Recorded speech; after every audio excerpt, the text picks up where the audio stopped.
Capítulo 22. Solo y encadenado, pero aún invencible. El nervioso mazo de Nerón sonó con fuerza y Pablo quedó libre. Aunque no sabemos nada a partir del registro bíblico en cuanto a los detalles de su defensa ante el emperador, Pablo estuvo de nuevo libre e inmediatamente reanudó su misión de predicar. Algunos creen que fue durante este periodo que hizo su ansiado viaje a España. Tal vez fue así, pero nadie lo sabe a ciencia cierta. Lo que sí es cierto es que se reunió con Tito en Creta y que disfrutó de la amable compañía de Filemón y de su muy agradable amigo Onésimo. Pero más importante aún, volvió a reunirse con Timoteo en Éfeso. Palabras muy tiernas y cálidos abrazos debieron haber acompañado su reencuentro. Pablo aprovechó esa oportunidad para verter más de su sabiduría y conocimientos en el alma del joven con el que congeniaba tan bien y que lo sucedería en el trabajo. Pero su libertad duró pocos años, más pronto de lo que pudiéramos esperar. Pablo posiblemente fue arrestado en Troas y arrastrado de nuevo a Roma en cadenas, yendo a parar de nuevo en el frío piso de una mazmorra romana. Los que viajan a Roma hoy por lo general dejan de ver uno de los sitios más importantes. Y no lo hacen porque no aparece en ningún folleto de turismo. No hay obras de arte originales colgando en la galería de ese desagradable lugar. Tampoco estatuas cinceladas atraen a una sofisticada multitud. En realidad, nada cerca de la vieja mazmorra es hermoso. El lugar es una cueva oscura y sucia, inadecuada para que cualquier ser humano la habite. Pero no solo es repelente, los penetrantes olores a sudor y a sangre seca comunes a tales cámaras de tortura causan disgusto a los visitantes no prevenidos. Si las piedras ennegrecidas por los años pudieran hablar, ¿qué historias espantosas contarían? Los pocos turistas que descienden a ese deprimente espacio lo hacen acuclillados a través de estrechos pasadizos, mientras piensan lo que debió ser pasar aún unos pocos días en la desagradable, húmeda y lóbrega cámara de horrores llamada la prisión mamertina. En esa solitaria mazmorra, el prisionero llamado Pablo pasó sus últimas horas, durante las cuales escribió algunas de las palabras más tiernas jamás escritas a un joven novato aprendiz de pastor, justo al comenzar a desempeñar lo mejor posible su ministerio.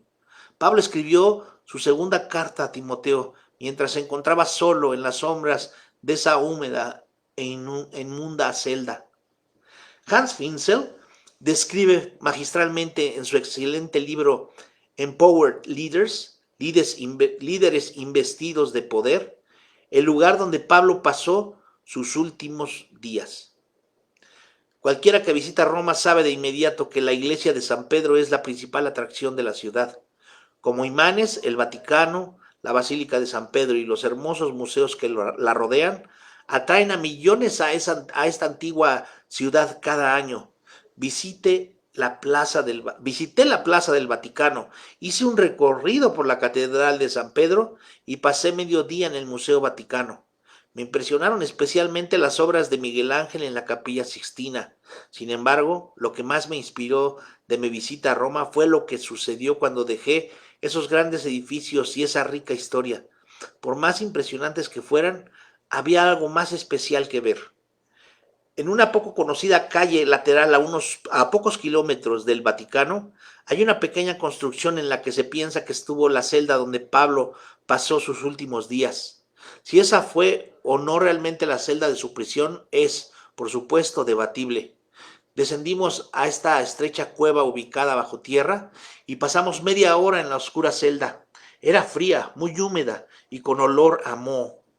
En el techo hay un pequeño enrejado que deja filtrar un poco de luz del sol.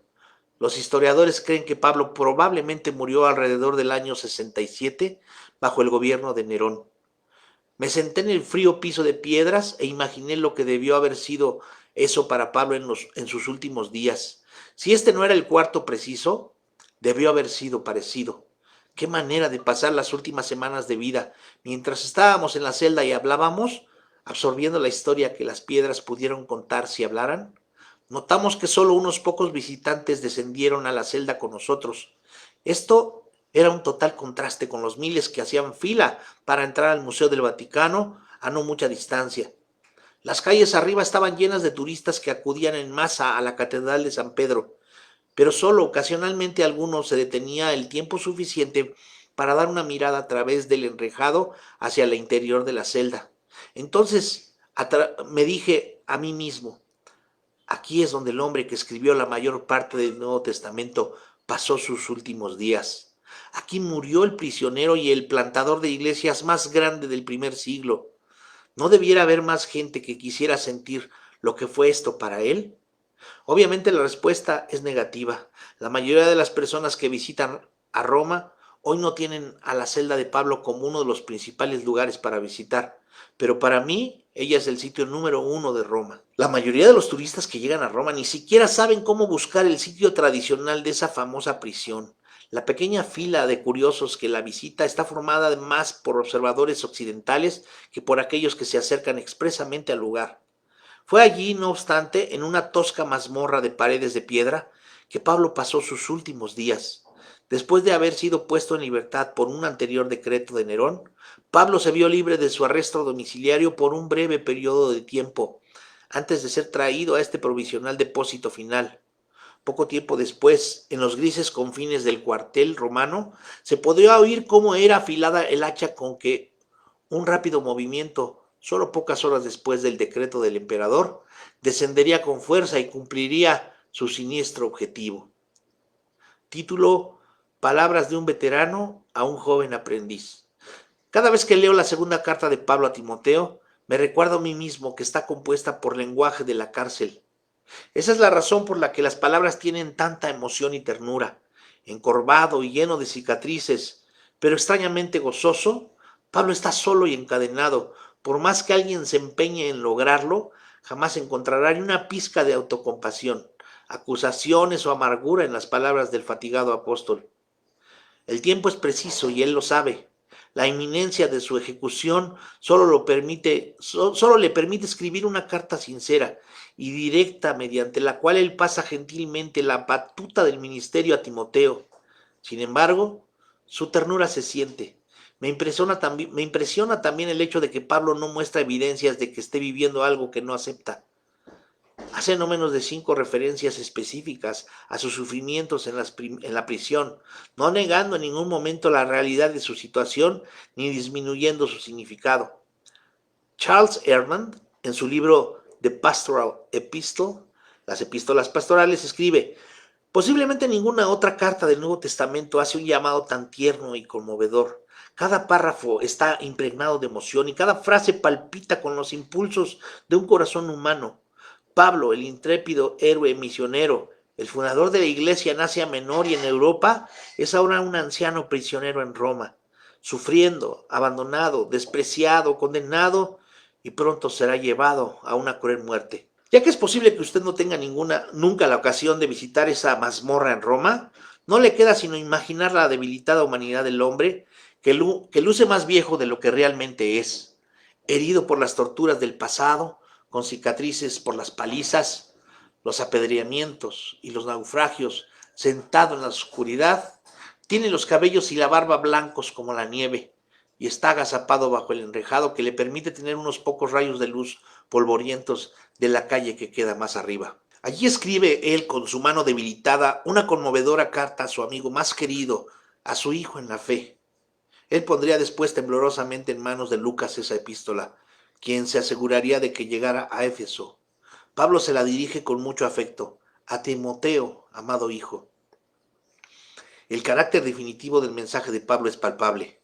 Días después, Timoteo hace esfuerzos por no llorar mientras lee las palabras escritas por la propia mano de su mentor. Yo ya estoy a punto de ser ofrecido en sacrificio y el tiempo de mi partida ha llegado. Segunda de Timoteo 4:6. Charles Ryder tiene razón cuando en su Biblia de estudio resume las afectuosas y emocionadas palabras del hombre más importante en la vida de Timoteo de la siguiente manera: Pablo sabía que esta vez no sería liberado, y eso era cierto. No habría otro viaje más a través del Mediterráneo. No habría otra visita a una iglesia que hubiera sido fundada, ni tampoco a un lugar donde jamás hubiera sido escuchado el Evangelio. No por Pablo. Su vida está siendo derramada en libación y el tiempo de su partida ha llegado. Solo aquellos que han experimentado el monótono transcurrir del tiempo, esperando en el pabellón de los condenados a muerte, saben de primera mano lo que significa aguardar cierta muerte por ejecución. No es de extrañar que Pablo escribiera una ardiente súplica, diciéndole a su querido compañero de ministerio: procura venir pronto a verme. Nadie quiere morir solo, incluso aquellos que están más seguros de ir al cielo, ni siquiera el gran apóstol Pablo. No sabemos si Timoteo pudo llegar antes del invierno o si, después de llegar, encontró una tumba fresca bajo la nieve. Sabemos que Pablo estuvo prácticamente solo durante esas últimas horas. Solo el doctor Lucas estaba cerca de él, nadie más. El otrora fiel Demas, a ver, nuevamente se los leo. El otrora fiel Demas había abandonado a Pablo, atraído por las lealtades inferiores al mundo presente. Los detalles de esto quedan sujetos a la imaginación de los predicadores. Tito y Marcos estaban ocupados también. La única petición que le hace al joven Timoteo es que llamara a Juan Marcos y también que le trajera unas pocas posesiones personales, tales como el manto que había dejado en Troas, posiblemente tras el forcejeo que se produjera cuando fue arrestado. Más que una cubierta para el frío, ese manto tan gastado tenía las evidencias de sus arduos esfuerzos por Cristo, oliendo al agua salobre del Mediterráneo y manchado con su propia sangre en Listra. El manto simbolizaba su apasionado compromiso con su llamamiento y su valiente determinación, gracia y firmeza. Ese fiel manto sería pronto cambiado por un glorioso manto celestial. También le hizo una petición más: no olvides los libros, especialmente los pergaminos. Pablo anhelaba tener sus rollos personales de las Escrituras. Él no podía permitir que la verdad no se proclamara. El viejo caballero fue un estudiante hasta el fin. Los comentarios de Pablo en el capítulo final de la segunda a Timoteo crean el entramado de toda la carta. Rara vez uno lee la conclusión de una carta antes de su comienzo, pero aquí no se trata de un enfoque equivocado, sino que es la mejor forma de comprender las últimas palabras de este hombre. Solo y encadenado, pero aún invencible, Pablo se mantuvo firme hasta el último día de su vida. Él describe con el sentimiento más profundo, desde su tierno saludo hasta su característica gentil despedida. Título: Una visión panorámica de la emotiva epístola de Pablo. En las páginas siguientes me gustaría que diéramos una rápida visión panorámica a las palabras finales de Pablo a Timoteo. Al estudiar segunda Timoteo, será útil tener en mente que Pablo no escribió sus cartas en capítulos. Las palabras fluían continuamente a medida que el Espíritu de Dios movía la curtida mano del veterano apóstol para comunicar la verdad divinamente inspirada. Capítulo 1. Campanada para una vida valerosa. Como dijimos antes, Timoteo y Pablo eran almas afines. Pablo amaba a Timoteo como a un hijo, pero lo que confesó tiernamente: doy gracias a Dios, a quien rindo culto con limpia conciencia, como lo hicieron mis antepasados, de que sin cesar me acuerdo de ti en mis oraciones de noche y de día. Me he acordado de tus lágrimas y deseo verte para ser lleno de gozo. Vivimos lamentablemente en una cultura muy temerosa de las emociones abiertas y sinceras. Rara vez vemos esas manifestaciones de expansión. Eso no está bien, es mucho lo que se pierde en un contexto de formalidades y de clichés religiosos superficiales. Nada de eso hay en esta amorosa carta.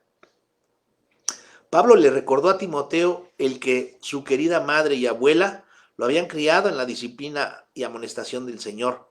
Estas piadosas mujeres se habían asegurado de que las verdades de la Escritura echaran raíces firmes en el suelo del alma de Timoteo mucho antes de que Pablo lo reclutara para el trabajo.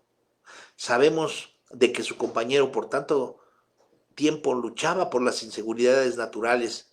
Le recuerda también los dones que Dios había puesto y dado, y le dice que los avise, que los avive. El apocamiento no le haría ningún bien. El temor es humano, no divino.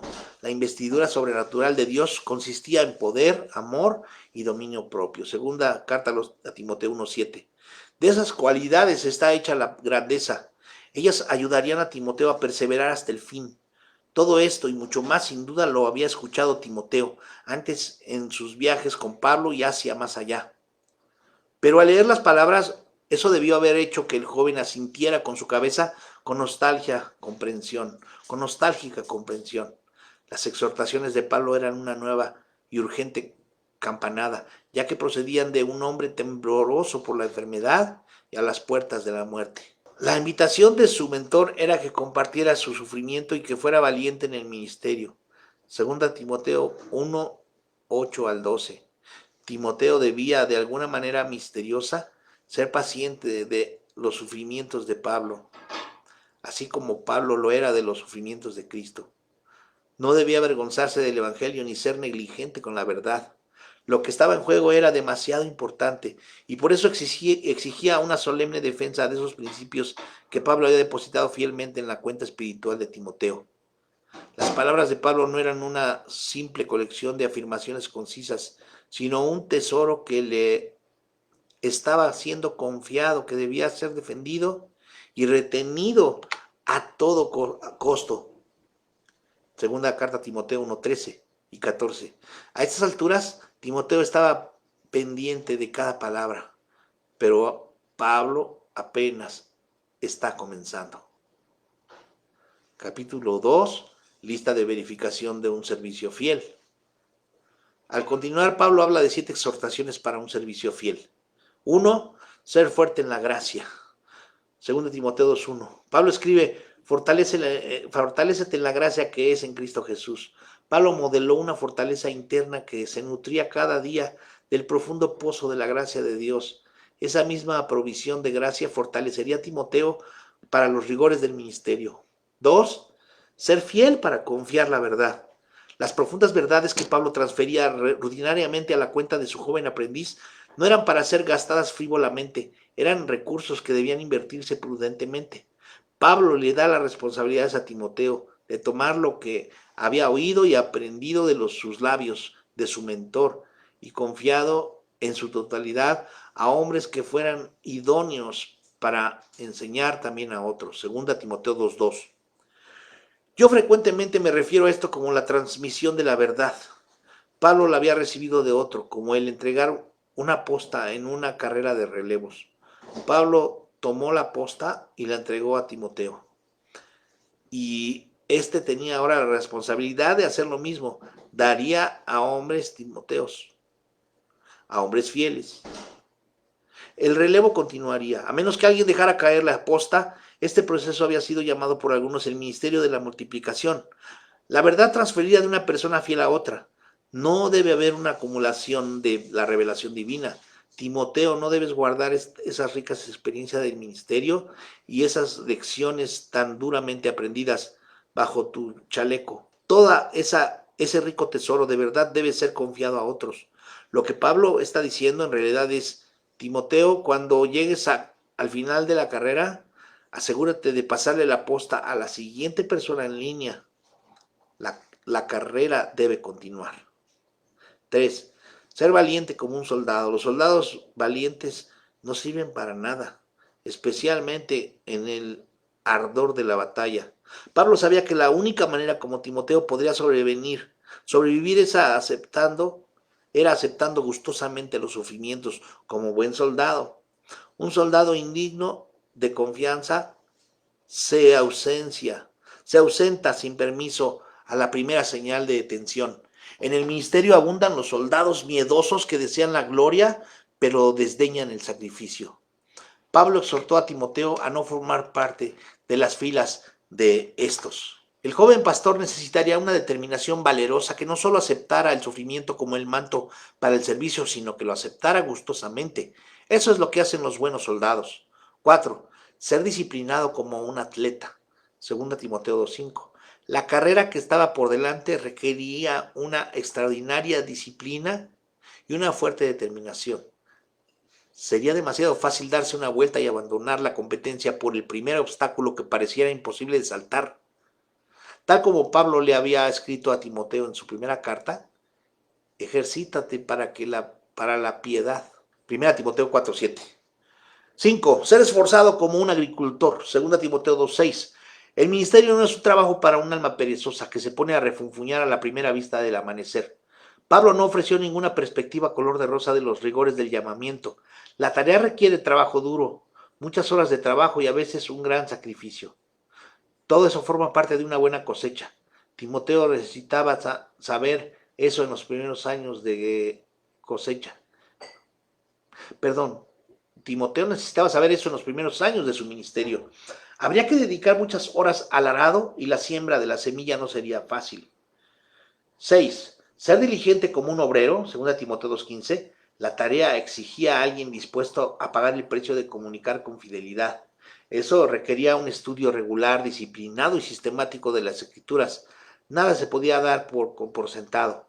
En el programa de posgrados sobre liderazgo cristiano del hermano Pablo, no había lugar para los comunicadores descuidados ni para los mensajeros no preparados. Solo los estudiantes diligentes podían inscribirse. Mantente diligente, Timoteo. 7. Ser amable como un siervo, 2 Timoteo 2, 24 y 25. La consagración a las cosas del Espíritu produce amabilidad, aún en las almas más severas. No hay ninguna justificación para los estilos de liderazgo severos en los ministerios cristianos. El liderar con amabilidad siempre da mayores dividendos que hacer que la gente nos obedezca por la fuerza. Al ganado se le arrea, pero a las ovejas se les guía. Pablo escribió, en realidad, Timoteo, se amable con esas ovejas, sé que son testarudas, pero siguen siendo del Señor. Timoteo tendría sus críticos al igual que Pablo, pero no había ninguna necesidad de zurrar a los creyentes con la verdad. No importa lo hostiles que fueran, Pablo recomendaba una estrategia amable, humilde y servicial para tratar con la oposición. ¿Qué lista de verificación para un ministerio fiel? Eso lo logrará. Ser fuerte en la gracia, ser fiel para confiar, ser valiente como un soldado, ser disciplinado como un atleta, ser esforzado como un agricultor, ser diligente como un obrero, ser amable como un siervo. Pablo sabía que el ministerio no sería todo diversión. A Timoteo le aguardaban peligrosos reales en el camino. Le aguardaban peligros reales en el camino. El adversario pronto atacaría. El joven necesitaba un plan de batalla para lograr la victoria. Su veterano mentor le dio uno que podía estudiar por el resto de su vida. Capítulo 3. Lista de advertencia para tiempos difíciles. Pablo le quitó entonces a Timoteo los lentes de color de rosa y le abrió los ojos a la realidad. Fue posiblemente aquí que Pablo hizo una pausa y miró hacia arriba, el enrejado de esa deprimente prisión. Cerró sus ojos e imaginó lo que serían la vida y el ministerio para Timoteo, por conocer bien la condición humana y por comprender la profundidad de la depravación del hombre, de las cuales había escrito en su carta a los romanos. Le dice a Timoteo, se presentarán tiempos difíciles. Dicho esto, le dijo claramente a Timoteo lo que tendría que enfrentar, no contando con Pablo a su lado. Léalo despacio. Es sorprendente, aunque fue escrito en el primer siglo, parece como si fuera hoy. Segunda carta a Timoteo 3 del 1 al 5. También debes saber esto, que en los últimos días se presentarán tiempos difíciles, porque habrá hombres amantes de sí mismos y del dinero. Serán vanagloriosos, soberbios, blasfemos, desobedientes a los padres, ingratos, impíos, sin dinero, sin afecto natural, implacables, calumniadores, intemperantes, crueles, aborrecedores de lo bueno, traidores, impetuosos, envanecidos y amantes de los placeres más que de Dios. Tendrán apariencia de piedad, pero negarán su eficacia. A estos evita. Un escenario nada bonito. Uno de mis mentores solía llamar tiempos salvajes a esos días descritos por Pablo. Los últimos días han llegado, los anuncios de Pablo son ya una realidad. El anciano apóstol le está advirtiendo a Timoteo que habrá una erosión de las normas, un alejamiento de la verdad. De hecho, para muchos, la vida cristiana será un gigante acuerdo con el mundo. La hipocresía, el engaño y una relajación de la doctrina se convertirán en la norma. Pablo elogió a Timoteo por el hecho de que a pesar de la apostasía reinante, había permanecido fiel a lo que había aprendido. Segunda Timoteo 3, 10 y 11. Sin embargo, los días se volverían más difíciles porque los malos hombres y los engañadores irán de mal en peor, engañando y siendo engañados. Segunda Timoteo 3:13. Cuando usted escribe desde una prisión, tiende a ver la vida en toda su crudeza. Las palabras pierden su diplomacia al decir Pablo claramente que las personas responsables de tal religión desaforada no se quedarían viendo los toros desde la barrera. No solo surgirían, sino que también invadirían la iglesia. Serían lo suficientemente temerarios para entrar en los hogares, para robar y violar con las cosas consideradas valiosas. Timoteo debía permanecer alerta. Solo guardando sus pasos y continuando con las cosas que habían aprendido de Pablo, podría Timoteo sobrevivir a tan insidiosos ataques desde afuera. Pero no debía dar la batalla sin un plan. Debía entrar en el campo de batalla armado con una estrategia defensiva fuerte y bien definida. Pablo le dio esta responsabilidad. Pablo, tú, persiste tú en lo que has aprendido y te has persuadido, sabiendo que de quienes lo has aprendido. Segunda Timoteo 3:14. Hay una gran protección en el hacer uso de la sabiduría de los demás. Timoteo se había criado con las escrituras. Ese hecho, combinado con una enseñanza confiable, le protegían del error. Hagamos ahora una pausa lo suficientemente larga para una autoanálisis. Si usted es como la mayoría de los seres humanos, todo lo quiere saber ya con urgencia. Afloje el paso para hacerle una pregunta. ¿Puede recordar la enseñanza que escribió de una tarde piadosa? Perdón, ¿puede recordar la enseñanza que recibió de una madre piadosa, de un padre prudente, de un mentor, de un maestro, de un entrenador deportivo, de un amigo, de un pastor o del pastor de jóvenes? Yo puedo recordar como si fuera ayer algunas cosas que me fueron transmitidas, especialmente por mi padre, que no hablaba tanto como mamá. Sin embargo, conversábamos y a veces de maneras que yo no lo olvidaría. Cierto día caluroso de mediados de octubre, el de mi cumpleaños, estaba acostado en mi cama, mientras mi padre trabajaba afanosamente eliminando las malezas del huerto de la casa. Al darse cuenta de que yo estaba malgastando la tarde, me llamó y me dijo: Charles, tienes que venir acá para que me ayudes a terminar esto. No, hoy es mi cumpleaños, cumplo 13. Eso fue lo último que recuerdo haber dicho hasta cerca del anochecer de ese día. Mi padre entró volando a la casa como un rayo y empezó a azotarme mientras me llevaba hasta la puerta, luego hasta el patio y finalmente hasta el arriate de las flores. Sí, le di una zurra a este muchacho de 13 años. Entonces me puse a trabajar en el huerto hasta quedar convencido de que había arrancado todas las malezas que existían. Recuerdo que esa fue la última zurra que me dio. Hacia el final del día, justo antes de que se metiera el sol, papá me dijo: entra a la casa y aséate, vamos a salir a cenar para celebrar tu cumpleaños. Durante la cena me dijo algo acerca de la obediencia que recuerdo hasta hoy día. Me dijo: respeta siempre a los que están por encima de ti en autoridad y hazlo de inmediato y sin preguntar. Yo aprendí y quedé convencido de algo que me ha ayudado siempre en la vida. Cuando alguien que tiene autoridad sobre usted le desea hacer un bien, haga exactamente lo que le diga que haga y ni siquiera pregunte por qué. Pablo quería que Timoteo se aferrara a la verdad que había aprendido de Pablo. Este sabía de lo que estaba hablando, sabía que esa clase de determinación le haría muy bien. Tenía que tener convicciones. El doctor John Walworth, quien por muchos años fue rector del seminario de Dallas desde 1952 al 86, dijo una vez en un servicio de graduación: me temo que podamos estar graduando a estudiantes con demasiadas creencias, pero no con suficientes convicciones. Un comentario profundo. Pablo mencionó ambas cosas a Timoteo: persiste en lo que has aprendido, creencias, y persiste en lo que te has persuadido, convicciones. Ambas van juntas. Son muchas las cosas que uno cree. Algunas usted las cree más que otras, pero las convicciones son verdades por las cuales moriría. Representan lo que no es negociable. Se convierten en los pilares sobre los cuales usted basa su experiencia, o su existencia más bien. Este es un buen momento para que piense en sus convicciones. Usted aprende creencias de una historia como la de Pablo, pero esas verdades no se vuelven convicciones hasta que las ha hecho suyas. ¿Cuáles ha hecho suyas? Esas convicciones profundamente arraigadas tienen su origen en la inspirada palabra de 2 Timoteo 3:18. 3:16 y 17, perdón.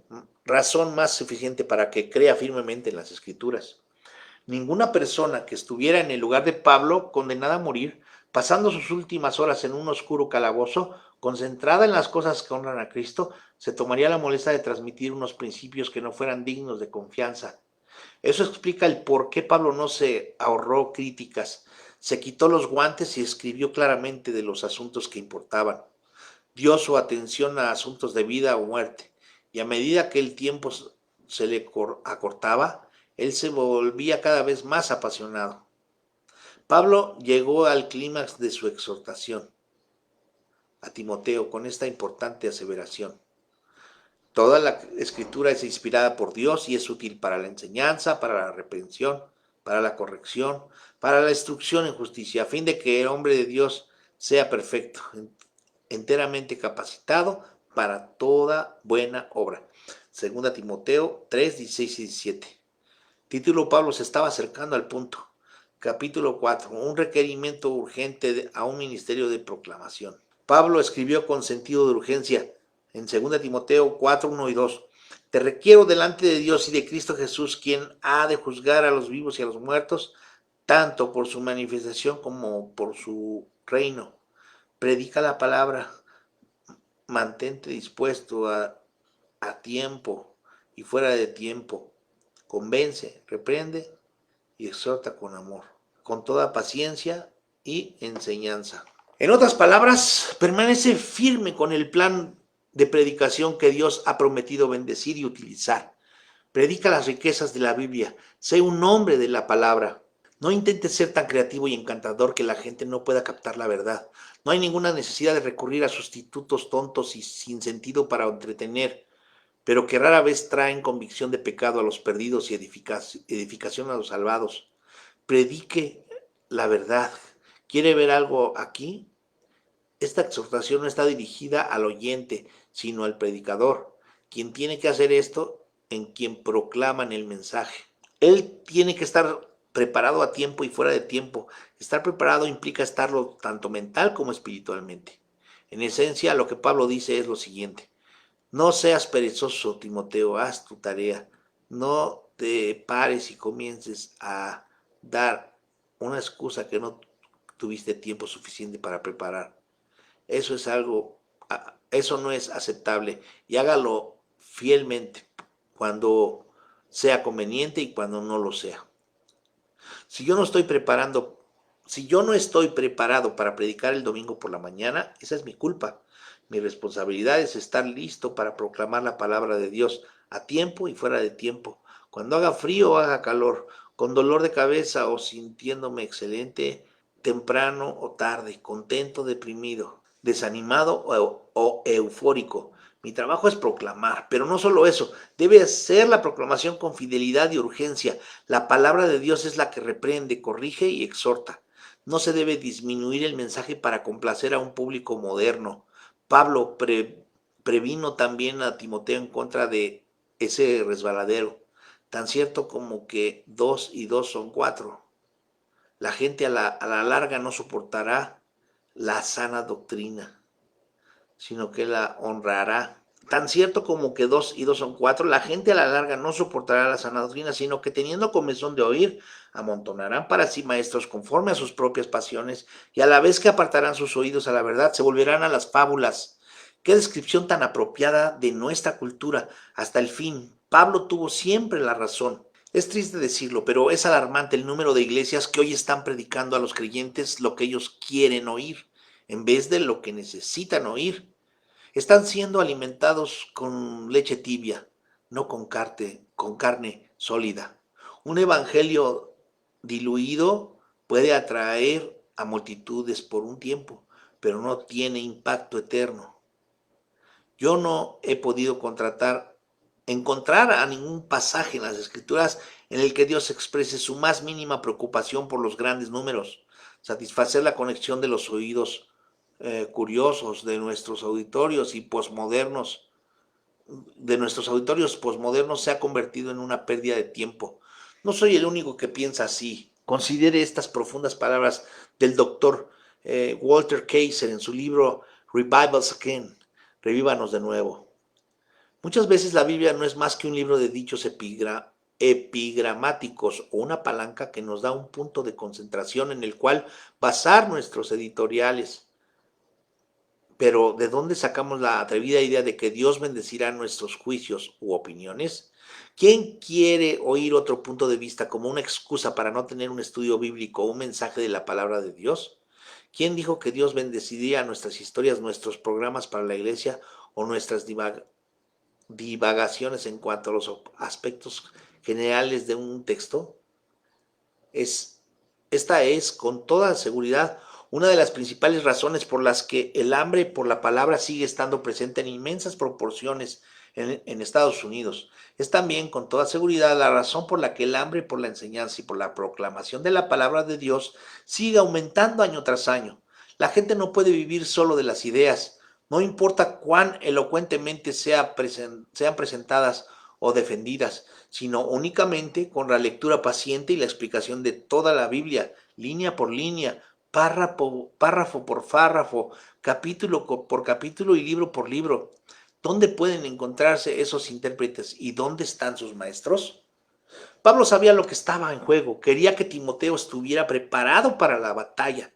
Los días serán cada vez peores, pero tú, Timoteo, sé sobrio en todo, soporta las aflicciones, haz obra de evangelista, cumple tu ministerio. Segunda carta de Timoteo 4:5.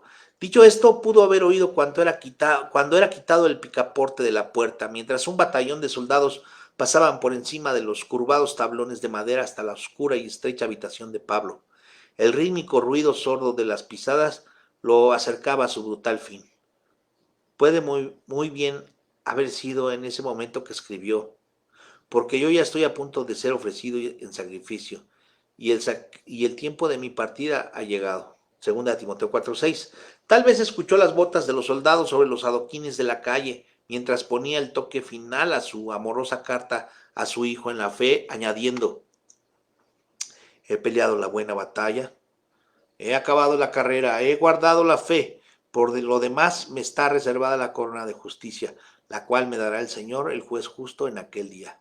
Y no solo a mí, sino también a todos los que han amado su venida. Título: El fin terrenal de Pablo. Su fin terrenal fue rápido, abrupto, solo y sin temor.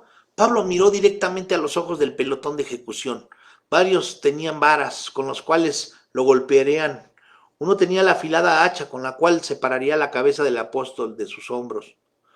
Hubo pocas palabras. Lo condujeron a través de la pesada puerta y lo llevaron más allá de la muralla de piedra que rodeaba a Roma, más allá de la pirámide de Cestio, que todavía existe hoy, y luego a la vía Ostia en dirección al mar. El gentío que viajaba a Roma sabía que por las varas y el hacha que pronto se produciría una ejecución. Ya habían visto eso antes, siguieron de largo con indiferencia. Sucedió ayer, sucedería también mañana. El prisionero maniatado, caminando rígidamente, harapiento y lleno de suciedad por las condiciones del calabozo, no se sentía avergonzado ni humillado. El pelotón de soldados se sentía avergonzado, no se sentía avergonzado ni humillado. El pelotón de soldados mal encarados, con el ceño fruncido y mirando de frente, no notaron la débil paciencia que había en el rostro de su prisionero. Estaba en la ruta al triunfo, al día supremo de su galardón. Para él, el vivir era Cristo y el morir, ganancia. Ningún hacha que le cortara el cabello iba a despojarlo de su triunfante destino.